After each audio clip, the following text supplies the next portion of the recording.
Olá, como vão amigos, irmãos queridos e todos aqueles que estão participando desse momento de classe de escola dominical aqui pela Igreja Metodista em Lorena, a graça e a paz em Cristo Jesus. Nada é fácil, não é mesmo? Crescer, estudar, preparar aula também não é fácil, mas é com alegria e temor e com a condução do Espírito Santo que eu venho apresentar o novo tema da Escola Bíblica Dominical, Maturidade Cristã.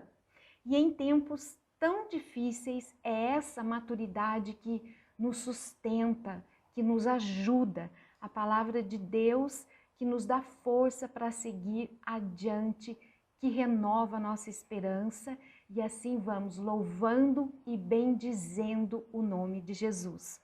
O Departamento Nacional da Escola Dominical da Igreja Metodista lançou a nova edição da revista Em Marcha, Maturidade Cristã. Eu vou mostrar aqui para vocês.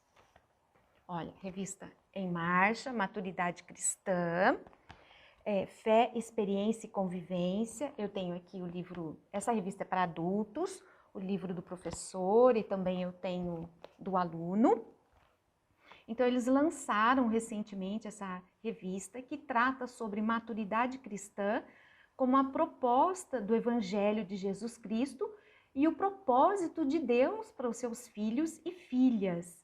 E se Deus permitir, nós caminharemos seguindo as lições que elas estão organizadas em 3 unidades. Unidade 1, o caminho da maturidade cristã. Essa primeira apresenta as doutrinas wesleyanas que sustêm o processo de santificação rumo à maturidade cristã.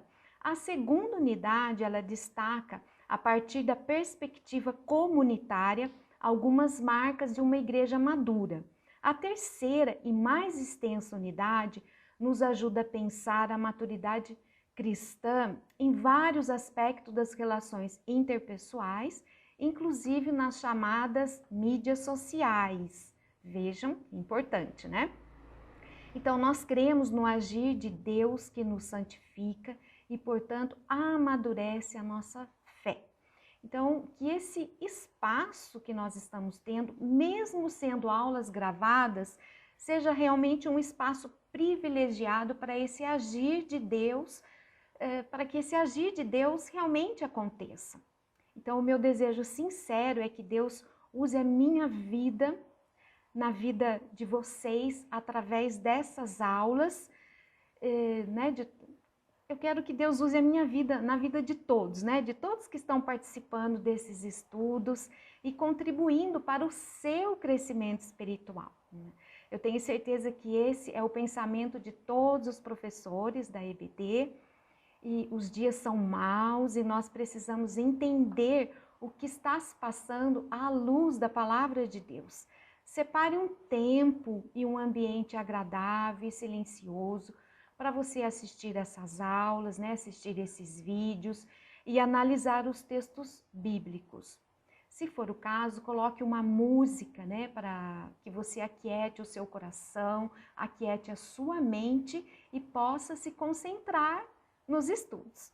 Então, eu louvo a Deus pela sua vida, pela vida de cada um me ouvindo aqui nesse momento. Não desanimem, lembrem-se das palavras do apóstolo Paulo em Filipenses 1, 5 e 6. Por causa da cooperação que vocês têm dado ao Evangelho, desde o primeiro dia até agora, estou convencido, ou seja, estou plenamente certo de que aquele que começou a boa obra em vocês vai completá-la até o dia de Cristo Jesus. Amém. Nós vamos orar nesse momento para dar início à nossa aula, ao nosso estudo. Santo Deus, te louvamos e te agradecemos pelo teu amor, bondade, misericórdia.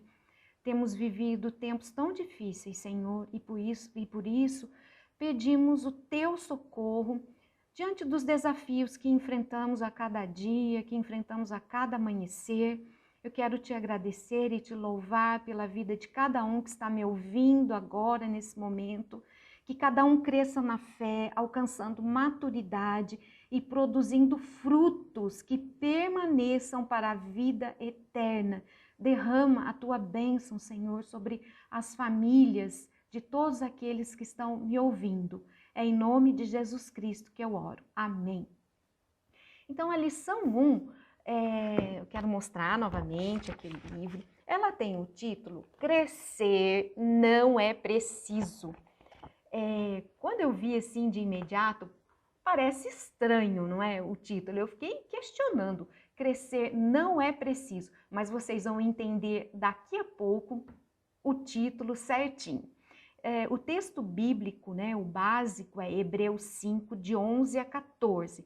Eu quero fazer a leitura com vocês. Se vocês puderem pegar a Bíblia, acompanhar no aplicativo, Hebreus 5, 11 a 14. Vamos ler rapidamente. Aqui os cristãos hebreus, eles não tinham progredido. Então, a esse respeito, temos muitas coisas que dizer e difíceis de explicar, porquanto vos tendes tornado tardios em ouvir.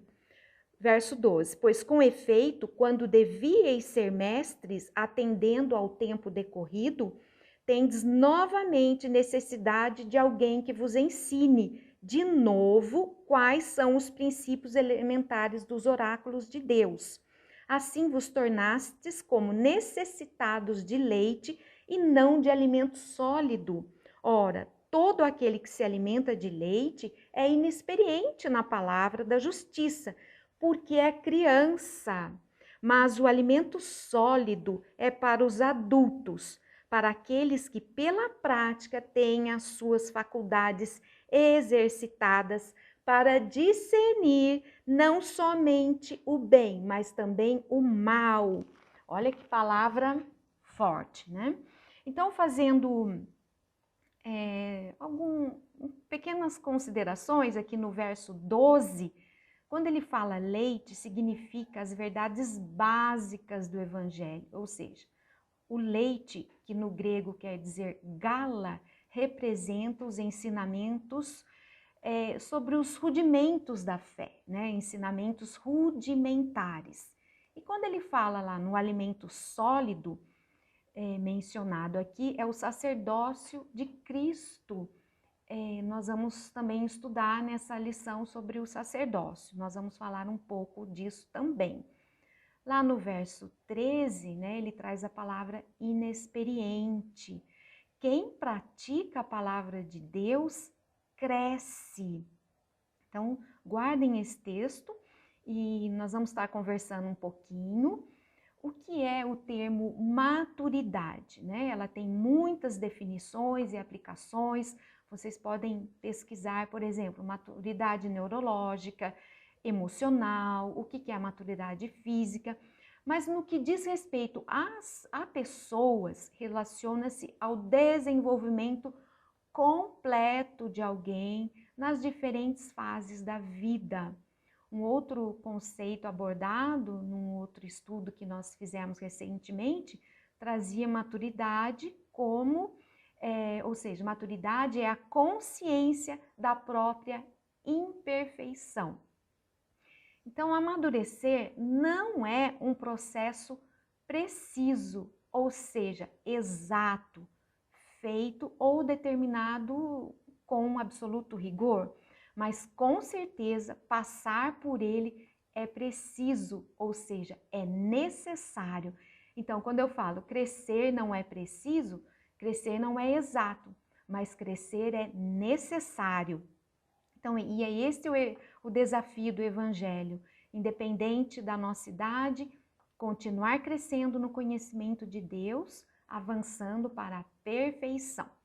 E eu entendo também, estudando aqui o tema, que é importante querer crescer. A maturidade, ela é sinal de saúde. E tudo que é saudável, cresce, se desenvolve. E isto se aplica à nossa vida espiritual também. Então, esta primeira lição, a partir do texto de Hebreus, trata sobre a importância de buscar a maturidade cristã e os riscos que se ocorrem ao escolher estagnar na fé, né? Ficar parado. Bem, a palavra de Deus fala a respeito do crescimento espiritual e também fala a respeito de fases distintas do crescimento. Aí a minha pergunta para vocês é: você já sabe em que fase se encontra? Você já sabe o que te aguarda depois? Então vamos falar um pouco sobre isso agora. Então, além do texto de Hebreus, eu também fui buscar outros textos que falam de crescimento, a fim de fazer um paralelo com esse texto de Hebreus 5. Então, vocês vão ver, vão observar que eu não estarei somente usando a revista Em Marcha, mas eu citarei alguns outros livros e a Bíblia, fundamentalmente, né? E claro que eu também vou estar aplicando no estudo um pouco da minha experiência, né? Da minha experiência de vida.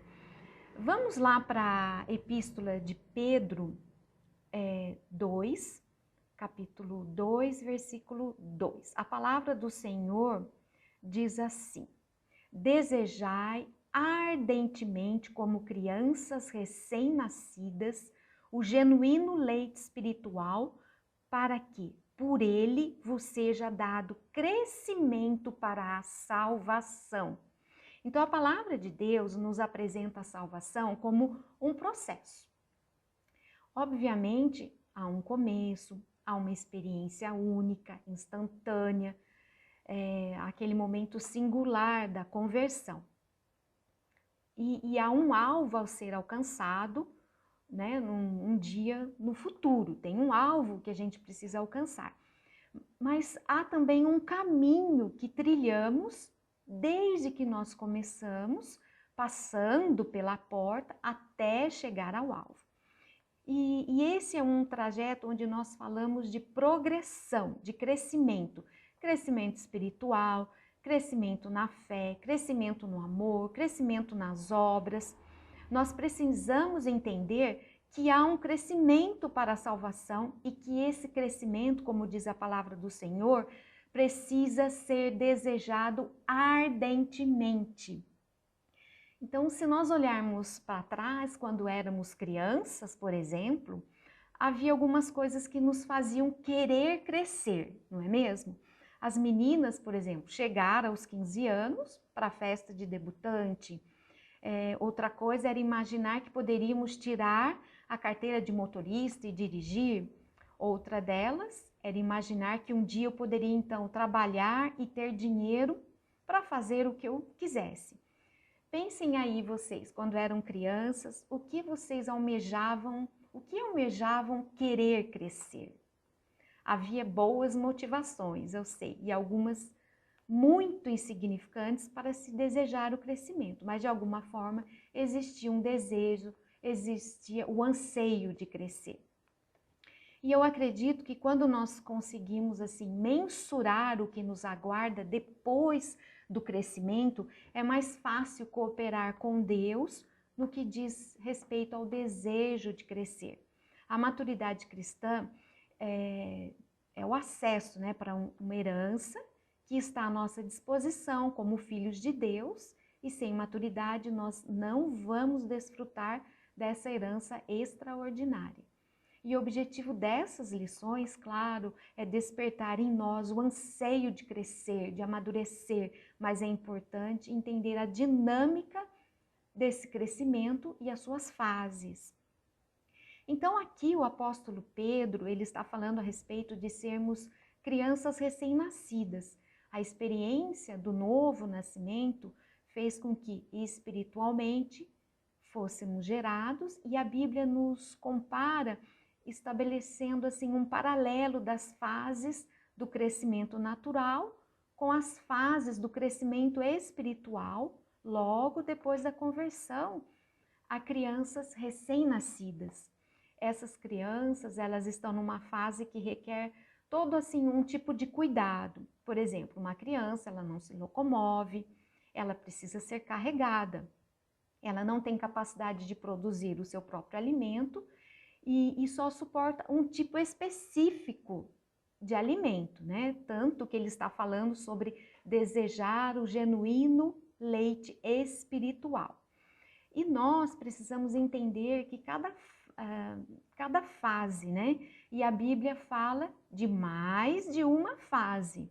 Ela tem uma dinâmica, tem necessidades, tem toda uma transição.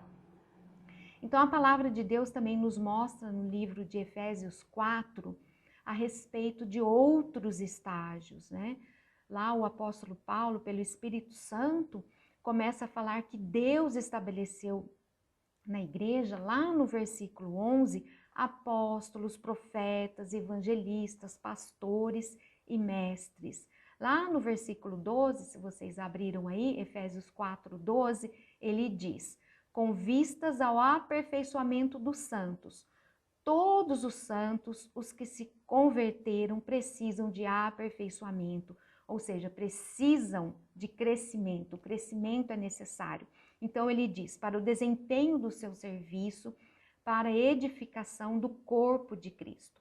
A palavra edificação, embora a gente use talvez mais no contexto da construção civil, ela também fala de algo que cresce, né? Um prédio que vai se desenvolvendo, que vai ganhando corpo, que vai ganhando expressão. Lá no versículo 13, até que todos cheguemos à unidade da fé e do pleno conhecimento do Filho de Deus, à perfeita varonilidade, à medida da estatura da plenitude de Cristo. Varonilidade é o estado de ser varão ou de ser homem, de ser adulto, né? A perfeita maturidade, à medida da estatura da plenitude de Cristo. Então, em termos espirituais, a Bíblia diz o limite de crescimento. A fase maior que podemos alcançar é quando nos conformamos com a estatura de Cristo, com a reprodução da imagem dele. No versículo 14, Efésios 12, 14, né? Nós estamos vendo Efésios 4, 14, desculpa, para que não mais sejamos como meninos agitados de um lado para outro e levados ao redor por todo o vento de doutrina, pela artimanha dos homens, pela astúcia com que induzem ao erro, mas seguindo a verdade, em amor, cresçamos em tudo naquele que é a cabeça, Cristo.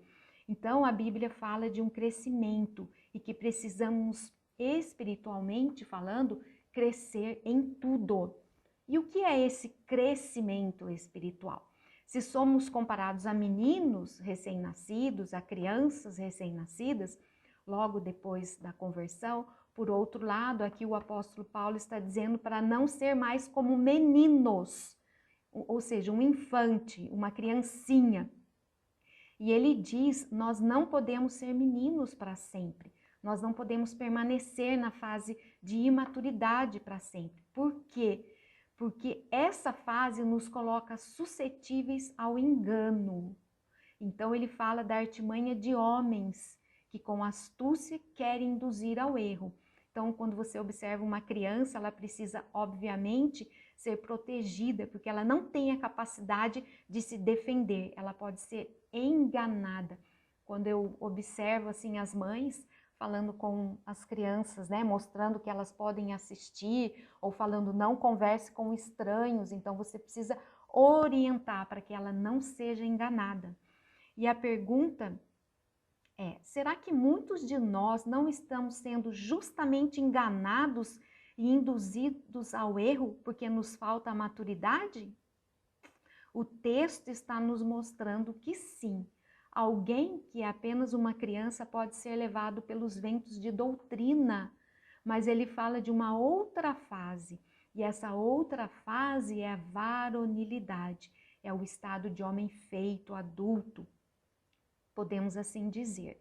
E quando reconhecemos essas fases, nós reconhecemos que cada uma delas também tem as suas próprias características.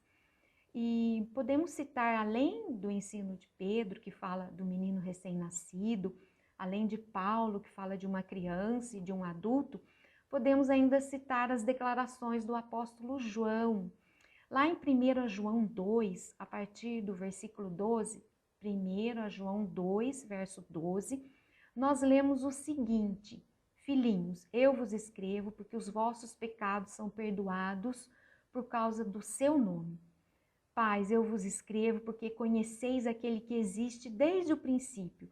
Jovens, eu vos escrevo porque tendes vencido o maligno. Então ele está falando, né, que uma casa tem os filhos. Aqui existe um projeto familiar e que deve funcionar. E eu quero fazer aqui um paralelo com a grande comissão que nós temos, né? A fase da juventude, que é uma fase de vitória, não é uma fase de dependência. Já é uma fase onde os traços de interdependência com o resto da família vão surgindo e é uma fase de vitória. Mas cada uma delas é marcada por características específicas. E assim como você vê uma criança que entra naquela fase de se tornar tagarela e falar demais, nós percebemos espiritualmente onde alguém pode estar pela quantidade que fala e pela importância do que fala. Então, todos esses estágios são nos apresentados num verdadeiro paralelo. Mas quando a Bíblia nos remete a essa comparação, ela também quer que a gente pense do estágio de menino recém-nascido, ela quer, ou seja, do estágio do menino recém-nascido, eu preciso ir para aquela criança que já tem um pouco mais de autonomia. Depois eu preciso alcançar essa juventude para finalmente alcançar essa fase madura, que é quando nos tornamos pais. E quando nós não somos apenas os filhinhos que têm que ser cuidados, mas nós ajudamos a cuidar de outros por meio do discipulado, por meio de estender a mão, que é uma missão de todo crente, não apenas dos pastores, né? Um ajudando o outro, um suportando o outro. Então, cada um desses estágios terá as suas marcas e as suas características. E Deus, ele não estabeleceu esse paralelo na palavra, nas escrituras, para que simplesmente a gente soubesse que isso existe e que é assim, mas para que a gente pudesse se localizar em relação ao estágio onde nós nos encontramos. Eu quero citar aqui para vocês 1 Coríntios 3, 1 e 2, que diz, olha, 1 Coríntios 3, 1 e 2. Eu, porém, irmãos, não vos pude falar como a espirituais, e sim como a carnais, como a crianças em Cristo. No verso 2, leite vos dei a beber, não vos dei alimento sólido, porque ainda não podíeis suportá-lo, nem ainda agora podeis, porque ainda sois carnais. Então ele está mostrando que o estágio da infância é um estágio de carnalidade, do crente que vive segundo a carne, mas o estágio da maturidade é quando espiritualmente crescemos e agora nos movemos nos princípios espirituais e na vida de Deus. Então nós precisamos alcançar esse estágio, sair da carnalidade, entrar na espiritualidade, sair da infância, entrar na maturidade. Sem isso, não viveremos a plenitude do que Deus tem para nós.